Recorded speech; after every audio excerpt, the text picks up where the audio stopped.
नमस्कार मैत्रिणींनो, आज आपण जाणून घेणार आहोत एक अतिशय शक्तिशाली आणि दुर्लक्षित असे व्रत. पौष महिन्यातील रविवार सूर्यनारायण व्रत. हे व्रत श्रद्धेने केल्यास आयुष्यातील अडथळे दूर होतात, दारिद्र्य, कर्ज, आजार कमी होतात, पितृदोष, ग्रहदोष शांत होतात, मान सन्मान, तेज, आत्मविश्वास वाढतो.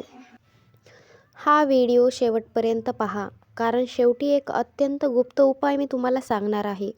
सूर्यनारायणाचे आध्यात्मिक महत्त्व. सूर्य म्हणजे आत्मा, सूर्य म्हणजे आरोग्य, तेज, नेतृत्व. सूर्य कमजोर असेल तर नोकरीत अडथळे, सरकारी कामे रखडतात, डोळ्यांचे, हाडांचे आजार, पित्याशी मतभेद, आत्मविश्वास कमी. सर्व मजबूत असेल तर जीवन तेजस्वी होते. तुम्हाला माहीत आहे का, पौष महिना का विशेष आहे? पौष तपस्येचा, संयमाचा महिना आहे आणि या महिन्यामध्ये खूप थंडी असते. थंडीमुळे सूर्यपूजा अधिक फलदायी मानली जाते. शास्त्रानुसार पौष महिन्यातील रविवार सूर्यपूजा केल्यास जन्मजन्मांतरीचे दोष नष्ट होतात. पौष रविवार सूर्यनारायण व्रत कधी करावे? पौष रविवार सूर्यनारायण व्रत कधी करावे? पौष महिन्यात येणारा कोणताही रविवार सूर्योदयापूर्वी उठावे.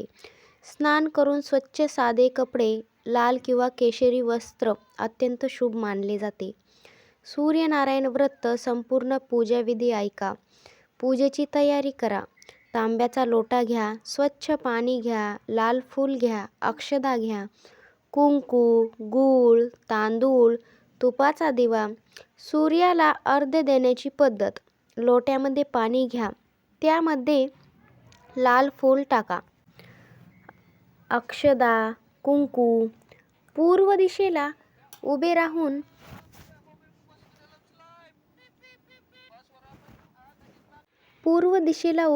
पाणी घाला. ओम घृणी सूर्याय नमः किमान 11 वेळा हा मंत्र जपा. सूर्यनारायण मंत्र कोणकोणता जपायचा? ओम आदित्याय नमः, ओम भास्कराय नमः, ओम सूर्यदेवाय नमः, ओम सवित्रे नमः. यांपैकी कोणताही मंत्र तुम्ही 11 वेळा, 21 वेळा किंवा 108 वेळा जपावा. पौष रविवार सूर्यनारायण व्रत कथा ऐका. पूर्वी एका गावात एक गरीब कुटुंब होते. त्यांच्या घरात आजार, कर्ज, भांडणे होती. एका साधूंनी त्यांना पौष रविवार सूर्यव्रत सांगितले. येथे भावनिक, भक्तिपूर्ण कथा सविस्तर सांगितली. सूर्यनारायण कृपेने जीवन कसे बदलते हे ऐका. व्रत करताना होणाऱ्या मोठ्या चुका. सूर्याला अर्घ्य देताना घाई करू नका. तांब्याऐवजी स्टील किंवा प्लास्टिकचीच वस्तू घेऊ नका. खोटे बोलणे आणि राग हे सर्व टाळा. व्रत करून निंदा करू नका. सूर्याला पाठ करून अर्घ्य देऊ नका. या चुका टाळल्या नाहीत तर व्रत निष्फळ ठरते. व्रताचे काही नियम ऐका. 1 वेळ उपवास करा. ज्यांना करायचा आहे त्यांनीच करावा असं सांगितलेलं पहिलंच आहे. आणि फलाहार घ्यावा. मीठ टाळावे. मीठ या दिवशी खाणे टाळावेच. गूळ, चपाती, भाजी चालते. ब्रह्मचर्य पाळावे. संध्याकाळी सूर्यास्तानंतर भोजन करावे. दान व उपाय. गूळ, गहू, तांबे दान. गरजू व्यक्तींना अन्नदान करा. रविवारी गाईला गूळ खाऊ घाला. सूर्यास्तानंतर दिवा लावा. पौष रविवार सूर्यव्रताचे चमत्कारिक फायदे.